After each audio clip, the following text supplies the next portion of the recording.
오늘 우리에게 주시는 하나님 말씀 마태복음 1장 18절부터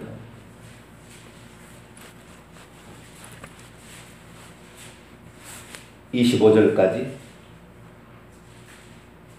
마태복음 1장 18절에서 25절까지 말씀을 한 절씩 교독 하시겠습니다.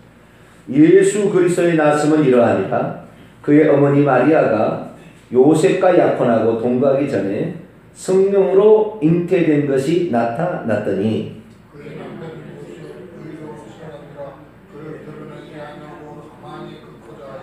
이 일을 생각할 때에 주의 사자가 현몽하여 이르되 다윗의 자손 요셉아 내 아내 마리아 데려오기를 무서워하지 말라. 그에게 잉태된 자는 성령으로 된 것이라.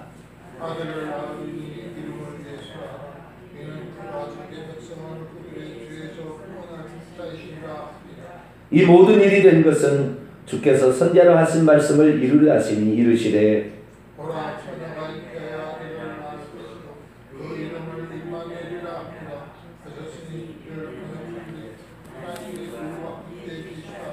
요셉이 잠에서 깨어 일어나 주의 사자의 분부대로 행하여 그의 아내를 데려왔으나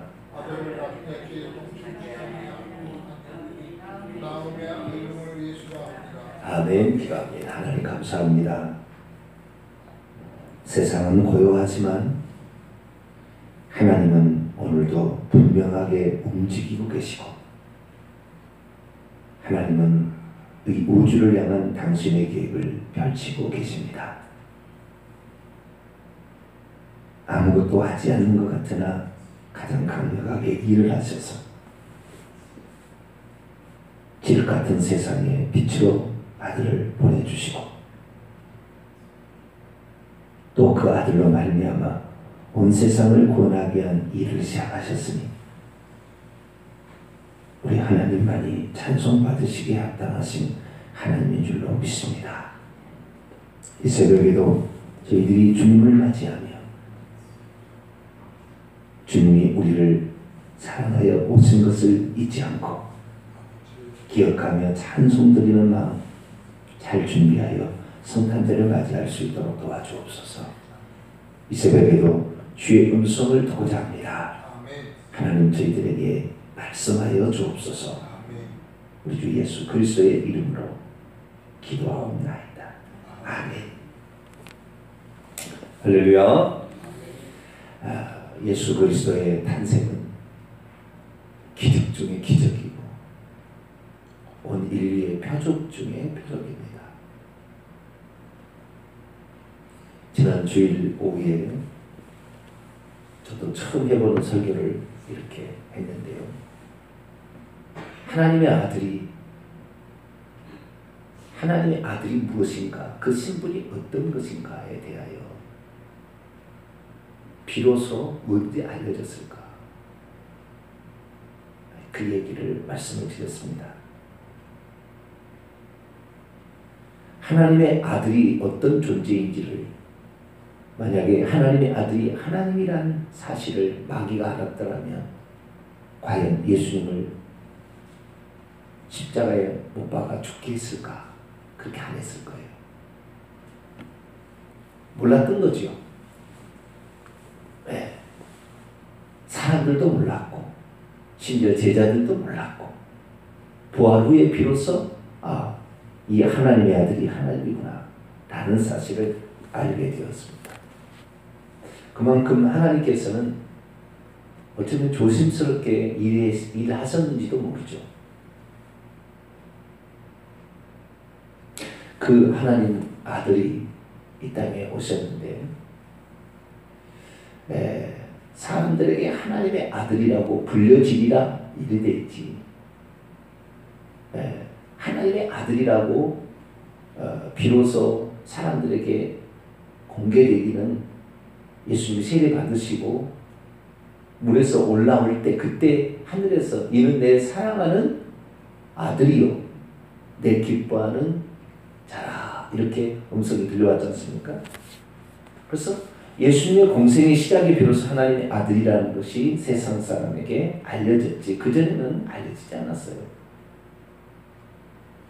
특별히 성경은 예수님의 그 탄생을 말씀할 때 처녀의 탄생을 분명하게 말하고 있습니다. 처녀로부터 탄생했다. 예수님은 처녀로부터 탄생한 마리아의 아들이다. 요셉의 아들일까요? 성경은 요셉의 아들이라고 예수님을 소개하지 않습니다. 요셉의 아들이라고 불린다는 말은 있습니다. 사람들이 그렇게 한다. 그러나 요셉의 아들이라고 말한 적 없어요. 성경은 단 한 번도 그런 적이 없습니다. 성경은 마리아의 아들이다. 누가? 예수 그리스도가. 천주교는 마리아의 아들인 예수 그리스도를 얘기하지 아니하고 마리아를 하나님의 어머니라고 얘기하므로 피조물을 하나님 위에 놓으려는 이러한 엄청난 일을 저질렀어요. 천주교는 천국 가기 어려워요. 웬만해서는 못 갑니다. 거기에서 벗어나기가 어려워요. 왜? 듣는 것이 그렇게 들으니까. 오늘 본 말씀에도 이 예수님이 요셉의 아들인지 처녀 마리아의 아들인지 분명하게 얘기하고 있어요. 자, 18절 봅니다. 예수 그리스도의 나심은 이러하니라. 그의 어머니 마리아. 누구라고요? 그의 어머니 예수 그리스도겠죠. 예수 그리스도의 어머니 마리아가 요셉과 약혼하고 동거하기 전에 성령으로 잉태된 것이 나타났더니 여기도 그의 어머니 마리아 이렇게 얘기하지 그의 아버지 요셉 이렇게 얘기 안 합니다. 그럼 요셉은 뭐라고 얘기하느냐? 마리아와 약혼한 남편. 그러니까 마리아의 남편이라고 얘기를 하지 예수의 아버지라고 얘기 안 합니다. 왜? 예수의 아버지로서 씨가 안 들어갔기 때문에 그런 거예요. 그러니까 분명히 맞아요. 뭘 맞습니까? 마리아는 예수님의 어머니다. 이렇게 나와요. 그럼 요셉은 뭐냐? 요셉은 마리아의 남편이다. 19절 봅니다. 그의 남편 요셉은 의로운 사람이다. 20절 다윗의 자손 요셉아 내 아내 마리아 데려오기를 무서워. 분명한 거죠. 예수님은 마리아의 아들, 마리아는 요셉의 부인, 아내 이렇게 돼 있지 예수님이 요셉의 아들이다 이런 말이 없습니다. 성경에 존재하지 않습니다. 이거 아니니까. 그게 아니니까 정확히 성경은 그렇게 표현하는 거죠.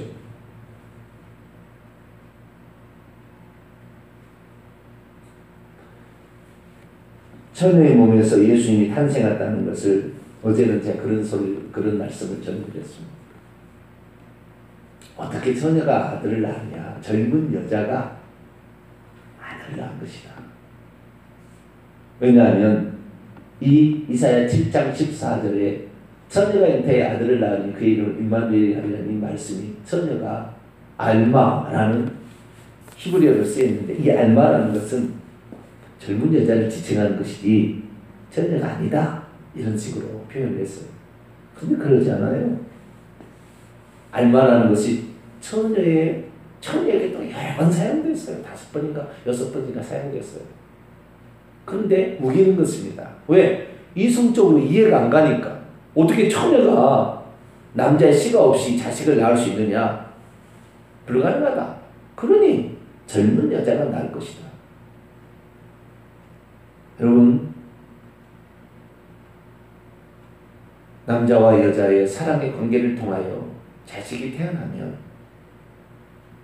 그런 자중에 구원자가 그런 자중에 속죄를 이룰 수 있는 그런 사람이 있었으면 하나님이 오셨겠습니까? 인간에는 그럴 수가 없다는 것입니다. 하나님께서는 처음부터 당신이 온다 이렇게 말하지 않았어요. 창세기 3장 15절에 여자의 후손이 뱀의 머리를 상해할 것이라. 그 원문에 보면 여자의 씨입니다. 여자가 죄를 지었으니 여자가 그 잉태하는 고통을 통해서라도 메시아를 낳아야 된다라는 말씀을 하시기 시작했죠.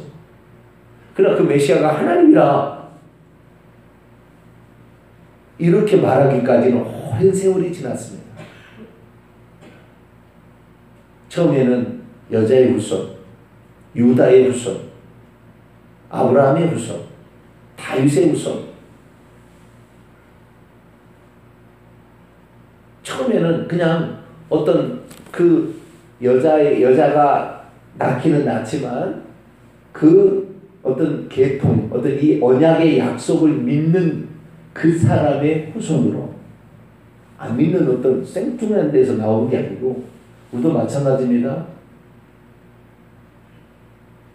오늘날에 운동을 참 잘한다, 노래를 참 잘한다, 그런 사람 보면은요, 그의 부모님이 운동이하든 그의 부모님이 음악가예요.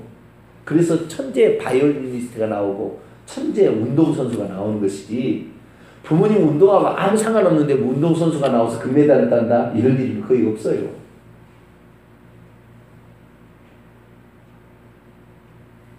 이것은 영적도 마찬가지입니다.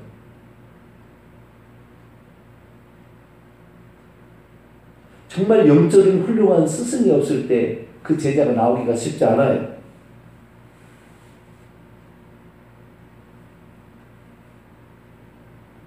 그래서 이 하나님께서 어떤 사람 보내주냐, 그 약속을 믿는, 그 약속 때문에 목숨까지 버려서라도, 또는 어떤 일이 있어요. 그러니까요, 그 유다의 며느리 다말이 그 약속의 메시아를 낳고자 자기 시아버니를 꼬셔가지고 자식을 낳잖아요. 베레스와 세라를 낳아가지고 쌍둥이를 낳는데, 그런 이야기도 성경에 들어있는 거예요. 왜? 그 메시아를 낳고자 하는 간절한 열망이 거기 있었다는 거잖아요.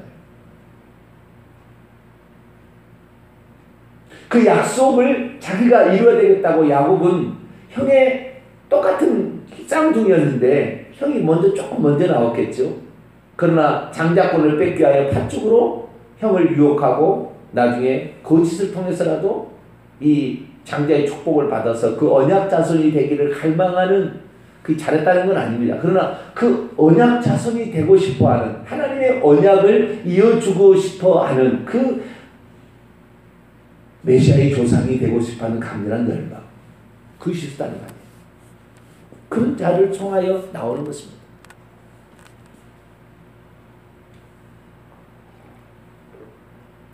그런데 이 여자가 하나님을 낳을 거란 얘기를 어떻게 알았냐고요. 어떻게? 네? 그 여자가 하나님을 낳을 거라고. 이건 감춰진 이야기예요. 왜냐하면 사탄 마귀가 하나님이 태어났으면 안 죽인다니까요. 하나님을 죽일 수 없다는 걸 알면 안 죽여. 그러면 우리의 속죄는 물 건너가는 것입니다. 그러면 인류의 구원은 없어지는 것입니다. 그렇기 때문에 예수님에 대해서도 천사가 와서 마리아에게 누가복음 1장 35절 나십과 거룩한 이는 하나님의 아들이라고 일컬어지리라, 불려진다. 사람들에게 불려진다. 하나님의 아들이라는 존재의 의미가 뭔지를 아무도 몰랐어요. 이게 하나님인가? 이게 사람인가?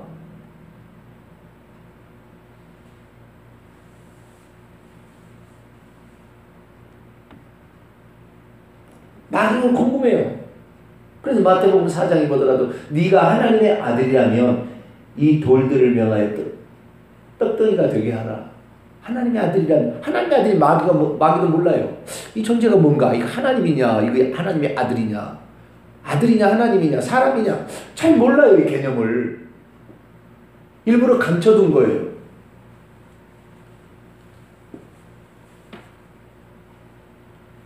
마찬가지로 처녀의 아들도 마찬가지입니다. 처녀가 아들을 낳는다. 이 처녀의 아들이 되지 않으면 안 되는 그런 상황이 있었던 거죠.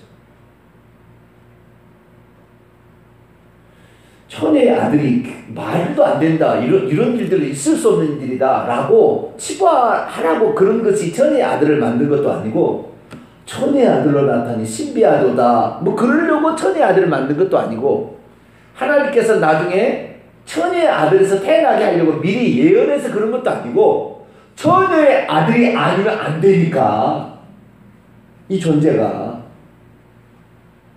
하나님의 아들이 아니면 안 되니까 하나님께서 그렇게 하신 것처럼 마찬가지로 처녀의 아들이 아니면 안 되니까 그렇게 한 거죠. 왜 그런 처녀의 아들입니까? 아담의 씨를 물려받은 모든 사람들은 다 죄인입니다. 죄된 본성을 가지고 태어나는 거예요. 아담의 씨를 받아버려요. 죄 없는 씨를 받아야 되는데 그 죄 없는 씨가 성령이잖아요. 성령이 너희에 내려오시면 하나님의 영이 하나님이 죄가 없어요.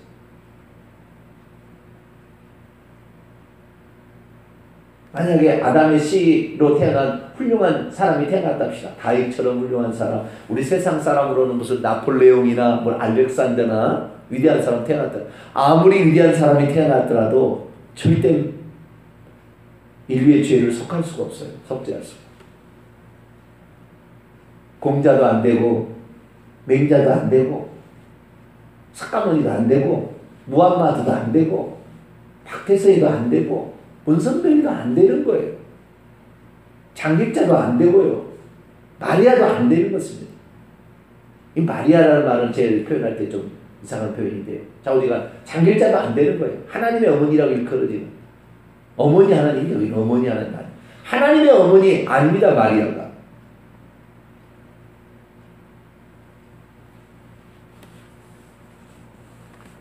오직 처녀, 그냥 이 처녀. 그러나 아브라함과 다윗의 자손이어야 되니까 남편은 어떤 사람이어야 돼요? 아브라함과 다윗의 자손이어야 되는 거죠. 그러니까 약혼할 수밖에 없었고, 그래야만 법적으로 그 자식은 아브라함과 다윗의 자손이 되는 것입니다. 혈통적으로. 뿐만 아니라 이 처녀가 탄생해야만이 죄 없는 사람이 태어나서 인류의 죄를 속죄할 수 있는 흠없는 속죄 제물이 될 수가 있는 거예요. 그러니까 이 예수님이 처녀의 몸에서 태어나는 것은 무슨 신비한 일을 만들려고 그런 것이 아니라 그 방법이 아니면 안 되었던 거죠. 그래서 하나님께서 나중에 BC 730년경에 처녀가 잉태하여 아들을 낳는다는 걸, 이 예언은 후에 예언을 주신 거예요. 후에. 이 방법이 없으니까. 그래서 처녀의 잉태의 사건은 이것이 되는지 안 되는지 이걸 따질 것이 아니라 이것이 왜 이 처녀의 탄생일 수밖에 없느냐를 봐야 되는 거죠. 그런데 세상 사람은 야, 처녀가 잉태해 아들을 낳겠냐, 말이 안 되는 이야기다. 말이 안 되는 이야기예요. 진짜 말이 안 되는 이야기. 그래서 하나님밖에 할 수 없는 이야기예요. 우리 인간은 안 되는 이야기예요. 우리 인간이 그렇게 할 수는 없으니까. 어떻게 인간이 하나님을 낳겠어요? 불가능한 이야기예요.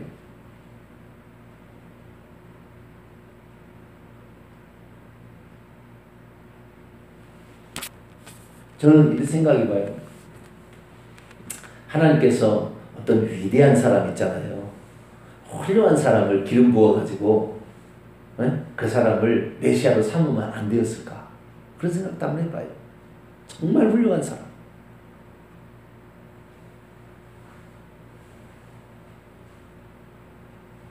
그런데 그 방법으로도 안 되니까, 그 방법으로서 절대 속죄할 수가 없으니까. 왜? 흠없는 인간이 없으니까, 안 되니까. 그런데 인간은 필요하단 말이죠. 방법이 없는 거 아닙니까? 사람의 죄를 용서받을 수 있는 방법을 하나님이 정해준 기까지는 존재하지 않습니다. 사람의 지은 죄를 어떻게 용서할 거냐, 이 방법에 대해서 방법이 없었어요. 고행한다고, 인도에서는 무슨 힌두교적으로 무슨 고행을 한다고, 무슨 밥을 굶고 어떤 자세를 그냥 자꾸 그냥 맨날 며칠 있고, 그런다고 해서 지은 죄가 없어지겠어요? 석가모니처럼 무슨 보리수 나무 밑에 가가지고 이렇게 앉아있다고 해서 지은 죄가 없어지겠냐고요. 지은 죄가 어떻게 할 수가 없잖아요. 지은 죄를 짓지 않는 죄를 안 지려고 노력하면 무슨 조금 안 질 수도 있겠지만 지은 죄는 어떡하냐 말이죠. 안 되는 거예요. 방법이 없는 거예요. 내가 착하고 선하게 산다고 지은 죄가 없어집니까?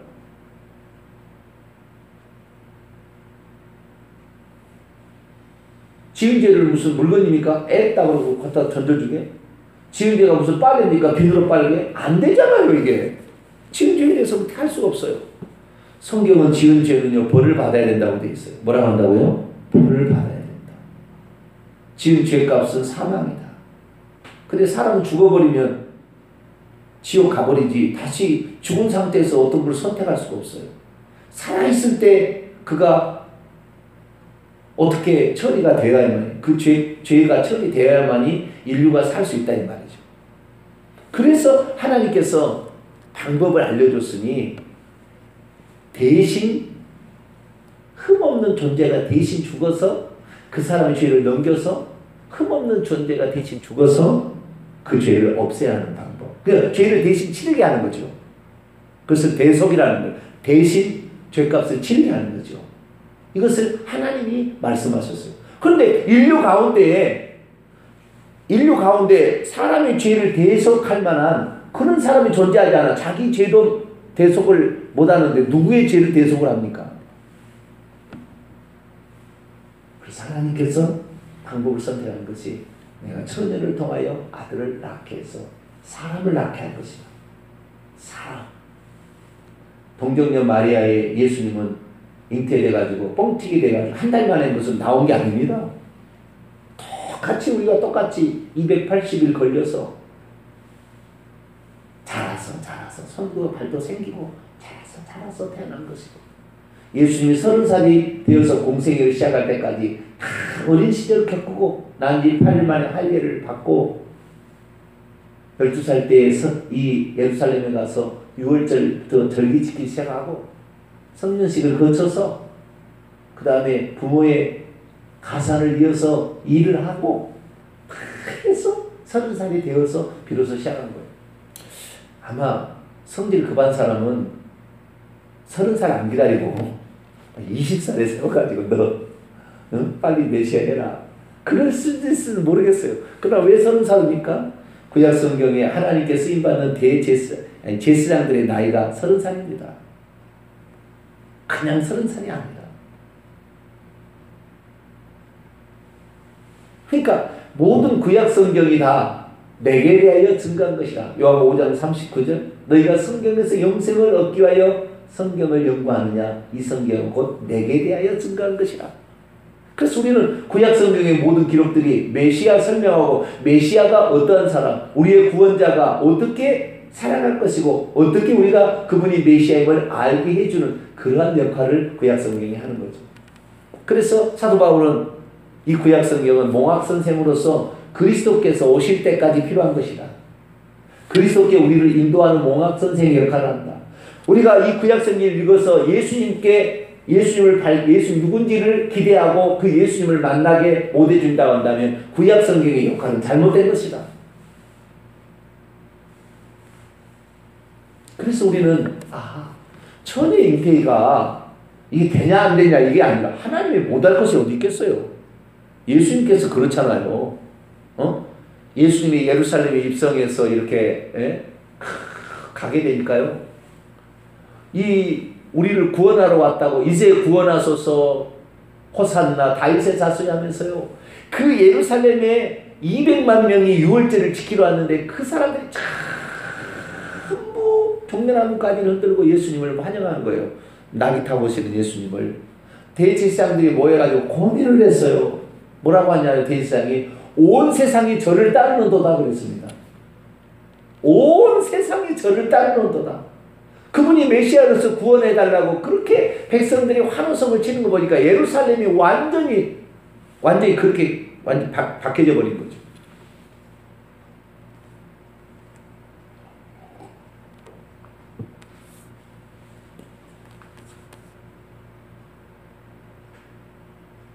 온 세상이 다 예수님을 이렇게 따라가는 거예요. 그런데 예수님이 뭐라고 그랬습니까? 나중에 제자들이 너무 이렇게 시끄럽지 않습니까? 그랬더니 내가 이렇게 오는 것을 환영하지 않는다면 돌들이 소리칠 것이라고 했다.